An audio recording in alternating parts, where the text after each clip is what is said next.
Good morning everyone. आज आहे गुरुवार आणि आज आमचा असतो उपवास, त्यामुळे मी हेअर वॉश वगैरे करून सकाळीच सगळं घरातली कामं आवरून ते कपडे वगैरे धुण्यासाठी घेतले। आणि मी जिथे जाईल, मी जे काम करेल त्या बच्चूला माझ्या मागे मागे करायचं असतं। इथं फरशी पुसते तर माझ्या मागे मागे करते। आज गुरुवार आहे म्हटलं थोडी रांगोळी काढावी, तर घाईघाईमध्ये जशी जमेल तशी मी रांगोळी पटकन काढून घेतली। देवपूजा वगैरे केली, देवाला नैवेद्य दाखवला आणि देवपूजा होतेच नाही तोपर्यंत मॅडमनी सगळी रांगोळी पुसून टाकली। अजिबात 5 मिनटं पण रांगोळी ठेवली नाही।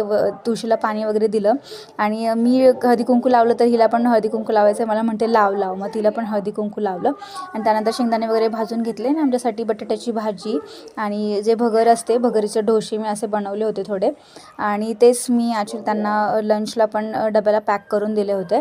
आणि इथे आम्ही सकाळी जेवताना इथे हिंदी कहाण्या बघतो। आम्हाला आवडतात ॲक्च्युली हिंदी कहाण्या बघायला, आणि ते झाल्यानंतर मी माझ्या ऑफिसच्या कामाला सुरुवात केली। तर इथे बच्चू झोपली आहे, तर निवांत मी बसून आता काम करते आहे। आणि दुपारी उठल्यानंतर मॅडमनी इथे एवढा पसारा केला, सगळे कांदे इकडे तिकडे फेकून दिले। आणि माझं सगळं काम वगैरे झाल्यानंतर संध्याकाळी मी बच्चूसाठी ते शेंगदाण्याचे लाडू बनवते। तिला शेंगदाण्याचे लाडू आवडतात, त्यामुळे मग त्यासाठी म्हटलं बनवते।